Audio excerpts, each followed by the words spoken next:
ఈరోజు బాబాసాహెబ్ భారత రాజ్యాంగ నిర్మాత అయినటువంటి బాబాసాహెబ్ డాక్టర్ బిఆర్ అంబేద్కర్ గారి 133వ జయంతి సందర్భంగా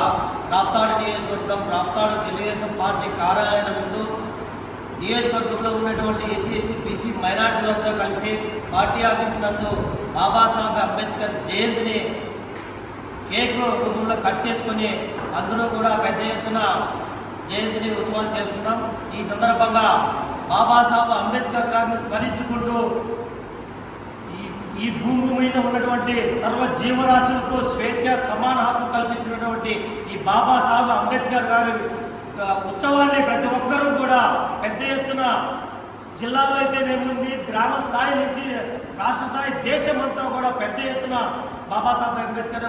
జయంతిని జరుపుకుంటున్నారు. అంతేకాకుండా ప్రపంచ మేధావైనటువంటి బాబాసాహెబ్ అంబేద్కర్ గారు ఐక్యరాజ్య సమితి అమెరికా కూడా జయంతిని జరుపుకోవడం చాలా గొప్ప విషయం. అదే బాటలో ఈ రాష్ట్రంలో ఉన్నటువంటి ఎస్సీ ఎస్టీ బీసీ మైనార్టీలంతా కూడా ఇప్పుడు బాబాసాహెబ్ అంబేద్కర్ ఆలోచన విధానాన్ని ముందుకు తీసుకుపోయే విధంగా చేయాలని చెప్పేసి తెలియజేసుకుంటున్నాం. అదే మాదిరిగా గతంలో బాబాసాహెబ్ అంబేద్కర్ ఆలోచన విధానాన్ని భారత రాజ్యాంగాన్ని కేంద్ర రాష్ట్ర ప్రభుత్వాలు అమలు చేస్తుంటే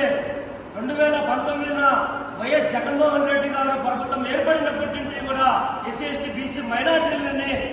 గత 30 సంవత్సరాలు వెనక్కి దొక్కి రాజ్యాంగాన్ని ఉల్లంఘించి ఆయన సొంత రాజ్యాంగాన్ని రాసుకొని ఈరోజు పరిపాలన చేస్తున్నాడు.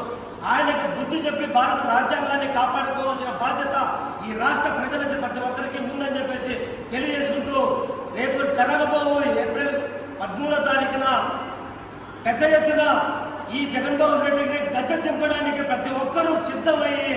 13న తెలుగుదేశం పార్టీని అధికారంలోకి తీసుకొని వచ్చి మళ్ళా పూర్వ వైభవం ఎస్సీ ఎస్టీ బీసీ మైనార్టీలను మనకున్నటువంటి